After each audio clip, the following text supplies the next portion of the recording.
Hello students, good morning. ঠিক সকাল 7:15 আর আমি এসে গেছি তোমাদের সঙ্গে অয়ন্তিকা ম্যাম হিস্ট্রি ইনসাইটের ইউটিউব চ্যানেলে। তোমাদের সঙ্গে আজকে আমাদের কারেন্ট অ্যাফেয়ার্সের দ্বিতীয় ক্লাস হবে। তো আজকে আমরা জেনে নেব 16 ফেব্রুয়ারির কারেন্ট অ্যাফেয়ার্স এবং কিছু লেটেস্ট নিউজ যেগুলো রয়েছে আমাদের ইম্পর্টেন্ট সেগুলো আমরা জেনে নেব। তো চলো ক্লাসটা আমরা শুরু করছি। আহ, প্রথমেই যে খবরটা আমাদের কাছে এসেছে সেটা দেখো, প্রেসিডেন্ট রুল যেটা শুরু হয়েছে কোথায়, মণিপুরে। তো এটা প্রেসিডেন্ট রুল জারি করা হয়েছে বা যেটাকে আমরা বলে থাকি বাংলায় রাষ্ট্রপতি শাসন। এটা কেন হয়ে থাকে, কিসের জন্য হয়ে থাকে, সেটা আমাদের পলিটির একটা গুরুত্বপূর্ণ পার্ট। তো চলো আমরা পলিটির যে মেন আর্টিকেলটা রয়েছে এই প্রেসিডেন্ট রুলের ওপরে, সেটা কেন হয় এবং কত নম্বর আর্টিকেলে রয়েছে, এগুলোও কিন্তু পাশাপাশি আমাদের ইম্পর্টেন্ট হয়ে যায়। তো কারেন্ট অ্যাফেয়ার্স যখনই পড়বো, কারেন্ট অ্যাফেয়ার্সের পাশাপাশি যদি দেখি যে সেটা ইকোনমিক্স বা পলিটিক যে কোনো একটা পার্ট থেকে ইম্পর্টেন্ট কিছু ফ্যাক্টকে তুলে আনছে, তখন আমরা পাশাপাশি কিন্তু সেই জায়গাগুলোকেও দেখে নেব বা পড়বো। ঠিক আছে। তো ফার্স্টেই দেখো, যেটা বলেছে যে 1950-তে সংবিধান কার্যকর হওয়ার পর থেকে মোট 134 বার রাষ্ট্রপতি শাসন জারি করা হয়েছে। এগুলো কিছু স্ট্যাটিক ফ্যাক্ট রয়েছে যেগুলো আমার মনে হয়েছে তোমাদেরকে জানিয়ে দেওয়া দরকার এই নিউজের পাশাপাশি। কেননা কি বলতো, এই এই জায়গাগুলো থেকে না, এই স্ট্যাটিক পোর্শনগুলো থেকেও কিন্তু প্রশ্ন আসার সম্ভাবনা তৈরি হয়ে যায় যখনই কোনো একটা বিশেষ টপিক আমাদের কারেন্ট অ্যাফেয়ার্সের দিক থেকে ইম্পর্টেন্ট হয়। যেহেতু প্রেসিডেন্ট রুল আমাদের এখন কারেন্ট অ্যাফেয়ার্সের দিক থেকে ইম্পর্টেন্ট একটা জায়গা নিচ্ছে, যেহেতু ওটা মণিপুরে চালু হয়েছে নতুন, তাই জন্য সেই রিলেটেড যা যা কিছু স্ট্যাটিক পোর্শন থেকে প্রশ্ন আসতে পারে সেগুলো একটু হালকা আমরা দেখে রাখবো। যেরকম দেখো, 1950 সালে যখন সংবিধান কার্যকর হয়েছিল তারপর থেকে মোটামুটি আমরা টোটাল যে দেখতে পাচ্ছি 134 বার কিন্তু এই প্রেসিডেন্ট রুল এসেছে, বিভিন্ন টাইমে এসেছে। ইন্দিরা গান্ধীর টাইমে এসেছে আমরা জানি। তো দেখো 1966-এ ইন্দিরা গান্ধীর টাইমেও কিন্তু এই প্রেসিডেন্ট রুল এসেছিল। 1967 থেকে 1969 এই সালের মধ্যে 2 বছরের মধ্যেই কিন্তু 307 বার, 7 টাইমস কিন্তু এই 356 ধারা জারি হয়েছিল। এবার আমরা এখানে বুঝেই গেলাম যে 356 ধারাটা তাহলে কিসের মধ্যে পড়ছে, আমাদের সংবিধানের একটা আর্টিকেল, যেটার মধ্যে কিন্তু ইমার্জেন্সি যেটাকে আমরা বলে থাকি, তো সেইটাই কিন্তু জারি করা হয়েছিল। আচ্ছা, এবার আমরা একটু কারেন্ট অ্যাফেয়ার্সের দিকে ফিরে আসি। মণিপুরে কেন জারি করা হয়েছে? আমরা সকলেই জানি যে মণিপুরে একটা গন্ডগোল চলছে এবং এই গন্ডগোলটা কিছুতেই থামছেও না। 21 মাস ধরে, সেই 2023 সাল থেকে মণিপুরে এই গন্ডগোলটা চলছিল এবং তারপরেও কিন্তু এটাকে কোনোভাবেই থামানো যায়নি, এবং যার জন্য এই মণিপুরে শেষমেশ কিনা রাষ্ট্রপতি শাসন জারি করা হলো। ঠিক আছে। এন বীরেন সিং ছিলেন মণিপুরের মুখ্যমন্ত্রী, যিনি কিন্তু পদত্যাগ করে দিয়েছেন এবং তারপরেই মণিপুরে রাষ্ট্রপতি শাসন জারি করা হয়েছে। যখন স্টেটকে রুল করার কেউ থাকে না, তখন স্টেটের দায়িত্বটা কার হাতে চলে যায় না, স্টেটকে ইমার্জেন্সির টাইমে বা বিশেষ কিছু সময়ে কিছু টার্মস অ্যান্ড কন্ডিশনস রয়েছে, তার আন্ডারে আসলে সেই স্টেটের দায়িত্ব সরাসরি নিয়ে নেয় কে, কেন্দ্র। এবং সেটাই এখানে ঘটেছে, এটাকেই আমরা প্রেসিডেন্ট রুল বলে থাকি। রাইট, এটাকেই আমরা কিন্তু প্রেসিডেন্ট রুল বলে থাকি। যেমন দেখো, প্রেসিডেন্ট রুল যা স্টেট এমার্জেন্সি অথবা কনস্টিটিউশনাল এমার্জেন্সি নামেও কিন্তু পরিচিত, এবং সংবিধানের 356 নম্বর ধারাতে এর কথা বলা আছে, যেখানে বলা হয়েছে কি কেন্দ্রীয় সরকার কিন্তু কিছু বিশেষ সময়ে কিছু ওই বললাম কিছু টার্মস অ্যান্ড কন্ডিশনস থাকে, সেই সময়ে কিছু কিছু বিশেষ সময়ে রাজ্যের শাসন ক্ষমতা যখন দেখে যে বেগতিক, কেন্দ্র কিন্তু নিজের হাতে তুলে নেয়। ঠিক আছে। আর একটা জায়গা আমাদের একটু ভালো করে মনে রাখতে হবে, সেটা হচ্ছে এই পয়েন্টটা, যেহেতু এন বীরেন সিং মুখ্যমন্ত্রী ছিলেন এবং তিনি পদত্যাগ করেছেন, তাই মণিপুরের যে গভর্নর, তার নামটা আমরা কিন্তু একটু ভালো করে মনে রাখবো, অজয় কুমার ভাল্লা। ঠিক আছে। চলো চলে যাচ্ছি আমাদের পরের নিউজে। পরের নিউজ কি বলেছে, the new icon Savarkar and the facts. ঠিক আছে। এটা একটা নতুন বই আনা হয়েছে, এটা একটা নতুন বই আনা হয়েছে। ঠিক আছে। এই বইটা কে লিখেছে দেখো, বইটা লিখেছেন অরুণ শৌরি। অরুণ শৌরি কিন্তু একজন খুব বড় বিখ্যাত লেখক। তিনি ইন্ডিয়ার প্রচুর এরকম মানে ইন্ডিয়ার সব থেকে একটা আহ, মানে ভালো মানের লেখক যিনি এই ধরনের বায়োগ্রাফি তিনি লিখেছেন, ঠিক আছে। তো এই বি আর আম্বেদকরকে নিয়েও তিনি কিন্তু বায়োগ্রাফি লিখেছেন। তো এই অরুণ শৌরি, যিনি কিনা আবার সাভারকরের এই ফ্যাক্টের ওপর, সাভারকরকে ঘিরে তো প্রচুর ধরনের কন্ট্রোভার্সি রয়েছে, সাভারকর এবং মহাত্মা গান্ধীজিকে ঘিরে। তো সেই কন্ট্রোভার্সি গুলোকে নিয়েই এবং সাভারকরের জীবনী, তার সমস্ত কিছু নিয়ে কিন্তু তিনি এই বইটি লিখেছেন। এবং এই বইটি কোন পাবলিশার্স থেকে বেরিয়েছে? পেঙ্গুইন র্যান্ডম হাউস থেকে এই বইটি বার করা হয়েছে। বইটা ইংলিশে লেখা, ঠিক আছে, বইটা কিন্তু ইংলিশে লেখা। যদি বলা হয় কোন ভাষায় লেখা, তাহলে ইংলিশে। এই বইতে বিনায়ক দামোদর সাভারকরের বললাম জীবন নিয়ে, তার জীবনের উত্তরাধিকার, তার যে ধরনের দ্বন্দ্বগুলো, যে মানে দ্বন্দ্ব বলতে এখানে ওই যে সমস্ত তাকে নিয়ে যে কন্ট্রোভার্সি গুলো রয়েছে, এই সমস্ত কিছু নিয়ে একটা সমালোচনামূলক একটা আলোচনা করা হয়েছে, একটা পরীক্ষা নিরীক্ষা গবেষণামূলক একটা লেখা হচ্ছে এই বইটি, দ্য নিউ আইকন। ওকে।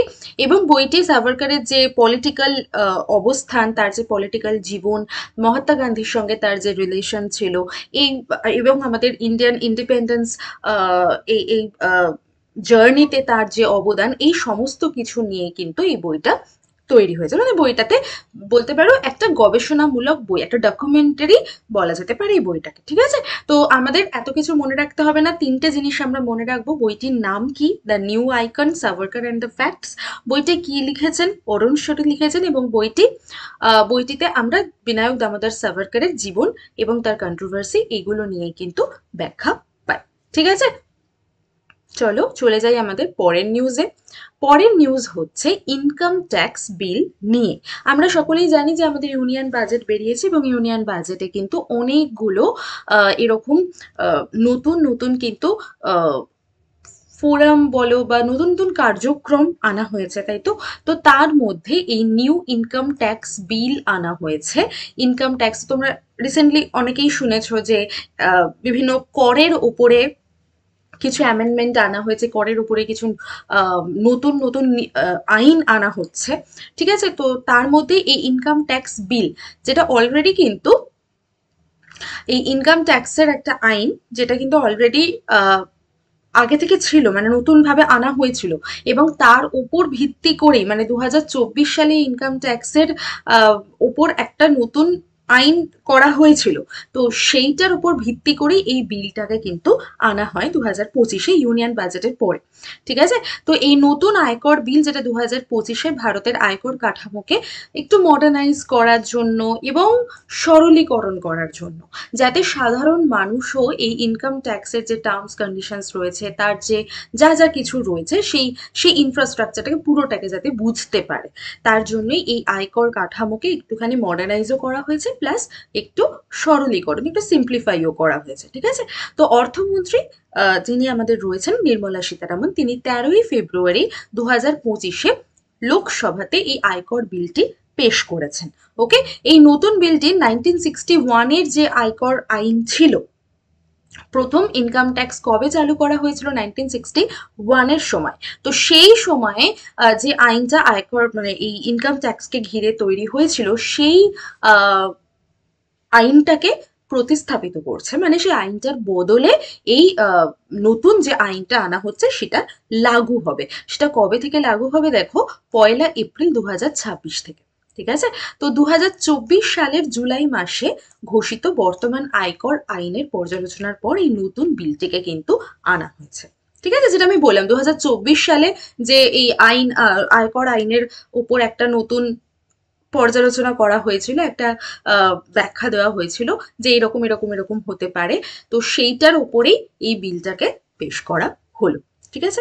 যেটা 13ই ফেব্রুয়ারি লোকসভাতে নির্মলা সীতারামন জি এটাকে তিনি উদ্বোধন করলেন বা পেশ করলেন। ওকে। চলে যাচ্ছি পরেরটায়। এটা একটা ইন্টারেস্টিং নিউজ। দেখো, এটা কাশী তামিল সঙ্গমম 3.0। পুরো নামটা আমরা একটু খেয়াল রাখবো, কাশী তামিল সঙ্গমম 3.0। এটা অ্যাকচুয়ালি 3.0 কেন বলা হয়েছে? কারণ এটা থার্ড সংস্করণ, এই দেখো তৃতীয় সংস্করণ, ঠিক আছে? তো তামিলনাড়ু এবং কাশীর মধ্যে এই সম্পর্কটা দুটো দুটো আলাদা আলাদা স্টেট, বুঝতেই পারছো তো, তামিলনাড়ু আর কাশী মানে বারাণসী, এই এই দুটো জায়গার মধ্যে একটা পারস্পরিক সম্পর্ক, সাংস্কৃতিক যোগাযোগ, এই সমস্ত কিছুকে জোরদার করার জন্যই কিন্তু এই কাশী তামিল সঙ্গমম এটা চালু করা হয়েছিল। তো 15ই ফেব্রুয়ারি 2025 থেকে এটা চালু হয়েছে এবং এটা কিন্তু 15 থেকে 24 ফেব্রুয়ারি অবধি চলবে। ঠিক আছে, 15 থেকে 24 ফেব্রুয়ারি অবধি এটা চলবে এবং 15 তারিখ থেকে এটা অলরেডি স্টার্ট হয়ে গেছে। তো মানে তামিলনাড়ু থেকে বারাণসী যাওয়ার জন্য একটা ট্রেন চালু করা হয়েছে।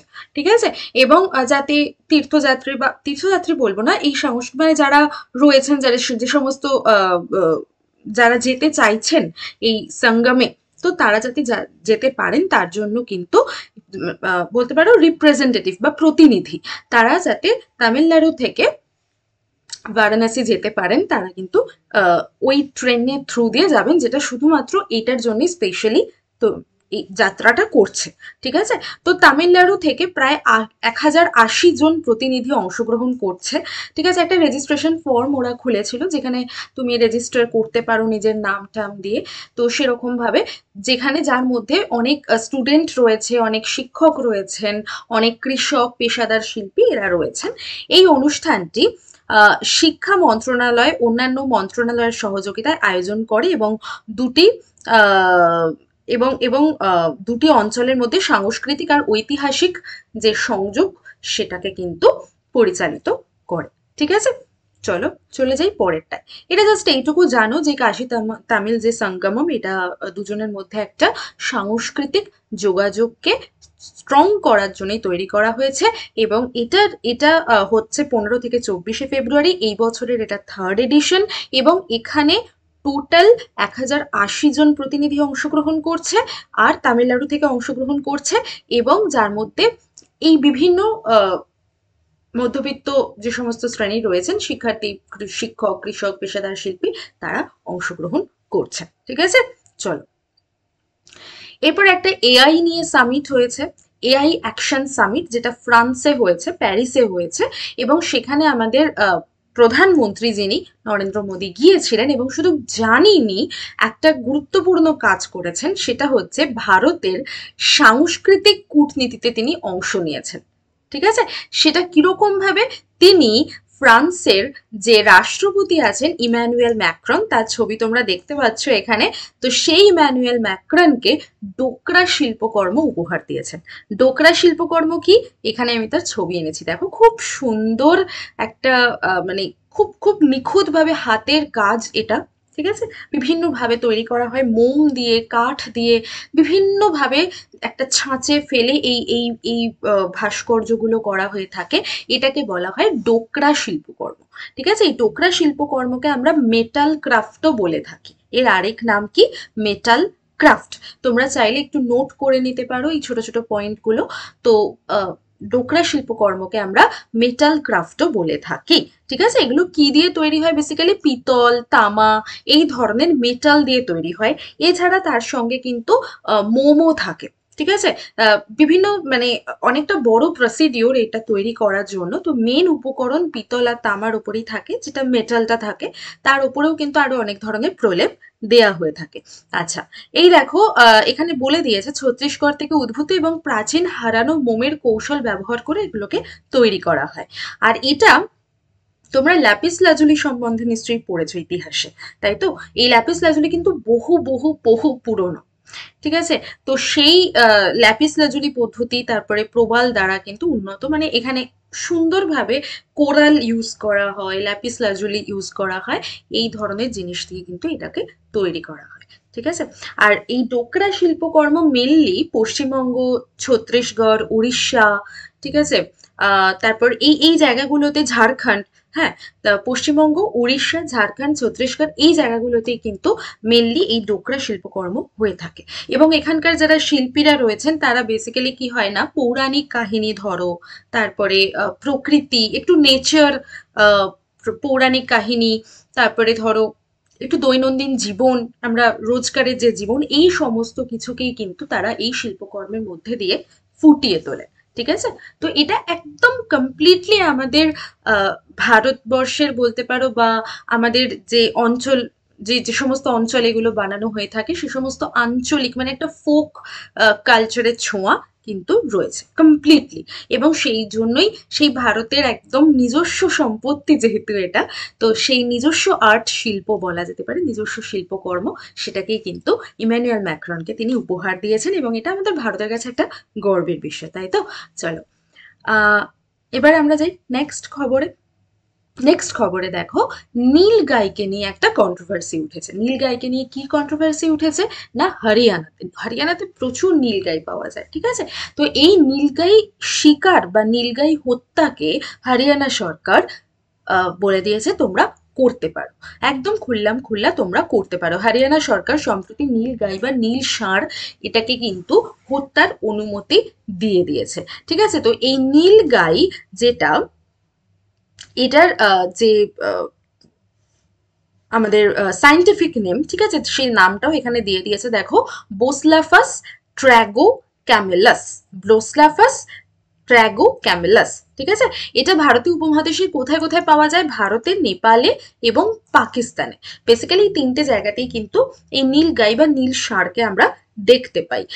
এইটা কিন্তু আমাদের হরিয়ানার বন্যপ্রাণীর একটা অবিচ্ছেদ্য অংশ, এবং এই অঞ্চলের জীব বৈচিত্র্যকেও বজায় রাখে। কিন্তু তাহলে বলো যে কেন? আমরা তো জানি যে পশু হত্যা, পশু শিকার এগুলো তো আস্তে আস্তে ব্যান্ড করে দিচ্ছে, তাহলে কেন নীলগাইকে শিকারের জন্য হরিয়ানা সরকার অনুমতি দিয়ে দিল? এটা তো একটা খুব মানে আমাদের কনসার্ন জাগাতেই পারে। তো এটা নিয়ে কিন্তু বন্য প্রাণী যারা সংরক্ষক রয়েছেন, বন্য প্রাণীর দপ্তর যারা রয়েছেন, তারাও কিন্তু ব্যাপারটা নিয়ে খুব চিন্তিত, এবং তারাও কিন্তু এটা নিয়ে বলছে যে না, এটা করা উচিত হয়নি হরিয়ানা সরকারের। কিন্তু হরিয়ানা সরকার গ্রামবাসীদের ভালোর জন্যই এটা করেছে। কিরকম ব্যাপারটা? এই যে তোমরা দেখছো না, ক্ষেতের মধ্যে ঢুকে পড়ছে, এই গরুকে বা এই ধরনের ষাঁড়কে মারা আমাদের হিন্দু শাস্ত্রে নিষিদ্ধ, ঠিক আছে? তো সেই জন্য কি করা হয়েছে, যে এই এই ধরনের গরুকে যেহেতু মারা হচ্ছে না, তাই জন্য এরা প্রচুর পরিমাণে বৃদ্ধি পাচ্ছে, এবং এত বৃদ্ধি পাচ্ছে যে এরা ক্ষেত খামার চাষবাস যা হচ্ছে না সেগুলোকে নষ্ট করে দিচ্ছে, সেখানে ঢুকে পড়ছে, ঢুকে মানে চাষির যে ফসল ফলিয়েছে সেই ফসল টসল খেয়ে নিচ্ছে। তো তাদের উৎপাত এতটাই বেড়ে গেছে না হত্যা করে করে করে করে, তাই জন্য হরিয়ানা সরকার বলেছে যে না, তোমরা হত্যা করতে পারো, মানে নীলগাই বা নীল ষাঁড়কে তোমরা হত্যা করতে পারো। আচ্ছা, এটা দেখো, এশিয়ার হরিণদের মধ্যে সবচেয়ে বড়, মানে এর মুখটা দেখো, মুখটা কিন্তু অনেকটা, মুখটা কিন্তু অনেকটা হরিণের মতো। এটা একটু সাইড থেকে আছে বলে গরুর মতো লাগছে, বাট একদম যদি ফ্রন্ট ফেস থাকে না, পুরো মুখের শেপটা হরিণের মতো, শিংগুলোও হরিণের মতো, ঠিক আছে? কিন্তু বডিটা হচ্ছে অনেকটা গরুর মতো, মানে হরিণ আর গরু মিশিয়ে একটা অদ্ভুত টাইপের এদেরকে দেখতে হয়। তো এটা হলো, এটাকে বলা হয় এশিয়ার হরিণদের মধ্যে সবচেয়ে বড় প্রজাতি, ঠিক আছে? আর বৈদিক যুগ মানে ধরে নাও সেই 1500 থেকে, ওরকম টাইম থেকেই নীল গাই কিন্তু হিন্দু ধর্মে পবিত্র, এবং নীল গাইকে হত্যা করা নিষিদ্ধ করা হয়েছিল, ঠিক আছে? ওকে, চলে যাই পরেরটায়। আইইএ, আইইএ হচ্ছে ইন্টারন্যাশনাল এনার্জি এজেন্সি। এই আইইএ কে, আইইএ ভারতের গ্যাস বাজার প্রতিবেদন প্রকাশ করেছে, ইন্ডিয়া গ্যাস মার্কেট রিপোর্ট, ঠিক আছে? India gas market report Outlook 2023 এই শীর্ষক একটা প্রতিবেদন প্রকাশ করেছে। এতে প্রকাশিত হয়েছে যে 2030 সালের মধ্যে ভারতের প্রাকৃতিক গ্যাসের চাহিদা 60% বৃদ্ধি পাবে, এরকম একটা আশা রাখা হচ্ছে, এবং যা বার্ষিক 103 বিলিয়ন ঘনমিটারে পৌঁছাবে। এটা আমাদের অতটা মাথায় রাখতে হবে না, জাস্ট এইটা মাথায় রাখো যে 60% চাহিদা কিন্তু এই প্রাকৃতিক গ্যাসের বৃদ্ধি পাবে, ঠিক আছে? প্রাকৃতিক গ্যাস মানে কি? আমরা এখানে সিএনজির কথা বলা হচ্ছে। 2023 এবং 2024 সালে গ্যাসের চাহিদা 10%-এরও বেশি বৃদ্ধি পেয়েছে, যা একটা গুরুত্বপূর্ণ মোড় বলা যেতে পারে, এবং এর ফলে ভারতের গ্যাসের ব্যবহার সমগ্র দক্ষিণ আমেরিকা মহাদেশের বর্তমান স্তরের কাছাকাছি চলে আসবে। ঠিক আছে? এবং অবকাঠামো চাহিদার দিক থেকেও এটা যেহেতু বৃদ্ধি পাচ্ছে আমাদের ইন্ডিয়াতে, অন্যান্য বছরের তুলনায় 2023-24 সালে যেহেতু অনেকটাই বৃদ্ধি পেয়েছে, তাই বলা যেতে পারে যে ভারতে প্রাথমিক শক্তির উৎস হিসেবে কিন্তু এই প্রাকৃতিক গ্যাস একটা জায়গা করে নিচ্ছে। তো আমরা যেহেতু আগের দিনও তোমাদের বলছিলাম যে আমরা সাস্টেনেবল ফিউচারের দিকে এগোচ্ছি, তাই জন্য কিন্তু আমাদের এই অল্টারনেটিভ শক্তিগুলোর কথা ভাবতে হচ্ছে। ঠিক আছে? আমরা প্রকৃতির ওপর কত আর নির্ভর করে থাকবো, নিজেদেরকেও তো প্রকৃতিকে কাজে লাগিয়ে অন্যভাবে যে রিনিউয়েবল সোর্স গুলো রয়েছে সেগুলোর কথা আমাদের ভাবতে হচ্ছে। তো তার মধ্যে প্রাকৃতিক গ্যাস একটি। ঠিক আছে? তাই জন্য প্রাকৃতিক গ্যাসের ব্যবহারও ধীরে ধীরে বাড়ানোর চেষ্টা করা হচ্ছে। পরেরটাই চলে আসি। দেখো, এটা একটা বেসিক্যালি আমরা একটা ইন্ডেক্স প্রকাশ করা হয়েছিল ওয়ার্ল্ড ব্যাংক থেকে। ওয়ার্ল্ড ব্যাংক থেকে এই ইন্ডেক্সটা প্রকাশ করা হয়, সেটা হচ্ছে লজিস্টিক্স পারফরমেন্স ইন্ডেক্স। লজিস্টিক মানে কি? লজিস্টিক হচ্ছে পুরো একটা প্রসেস। কিসের প্রসেস? প্ল্যানিং। ঠিক আছে? এবং সেটাকে ম্যানেজ করব কিভাবে? ট্রান্সপোর্টেশনের থ্রু দিয়ে। মানে ধরো আমি বলছি, ধরো একটা বিজনেস রয়েছে, সেই বিজনেসের কিছু জিনিস উৎপন্ন হচ্ছে, মানে র মেটেরিয়াল রয়েছে, সেটাকে আমাকে কনজিউমার বা যারা কিনবে, যারা ভোক্তা, তাদের কাছে পৌঁছে দিতে হবে। এই যে ট্রান্সপোর্টেশন, ঠিক আছে, যেখান থেকে হচ্ছে অরিজিন বা উৎস বা সোর্স, সেখান থেকে কনজিউমারের কাছে আমাকে পৌঁছে দিতে হবে। এই যে জার্নিটা বা এই যে ট্রান্সপোর্টেশন মাধ্যমটা, এইটা যারা দেখাশোনা করছে বা এইটার মধ্যে যারা রয়েছে, এটা নিয়ে যারা কাজ করছে, সেটাকে আমরা লজিস্টিক্স বলে থাকি। ঠিক আছে? তো এটা কিসের কিসের মাধ্যমে হয়? সব থেকে বড় একটা মাধ্যম হলো জাহাজের মাধ্যমে হয়। বিভিন্ন দেশ বিদেশ থেকে জিনিসপত্র আসে, আমাদের এখান থেকে বিভিন্ন দেশে জিনিসপত্র যায়, তো জাহাজ একটা খুব গুরুত্বপূর্ণ মাধ্যম হয়ে যায় লজিস্টিক্সের। এছাড়াও অনেক কিছু রয়েছে, বিমান, এই যে বিমান, এরোপ্লেন রয়েছে। ঠিক আছে? এরকম অনেকগুলো ফ্যাক্টর রয়েছে। তার প্যাকেজিং রয়েছে, এটাও লজিস্টিকের মধ্যে পড়ে। তো বিভিন্ন আমরা যদি বলি যে লজিস্টিক কোম্পানি কিরকম রয়েছে, ডিএইচএল রয়েছে, তারপরে তোমার ফেডেক্স রয়েছে। ঠিক আছে? এগুলো হচ্ছে সমস্ত বিখ্যাত বিখ্যাত লজিস্টিক কোম্পানি, তোমরা এদের নাম অবশ্যই শুনেছ। তো এই লজিস্টিক পারফরমেন্স ইন্ডেক্স 2023 এটা বেরিয়েছে। তো সেখানে আমাদের ইন্ডিয়ার র্যাঙ্ক কিন্তু হয়ে গেছে 38, মানে ভালো জায়গায় আছে। দেখো, একদম প্রথমে রয়েছে সিঙ্গাপুর, তারপর Finland, Germany, Canada, France, USA, China, UK, Malaysia, Thailand, India.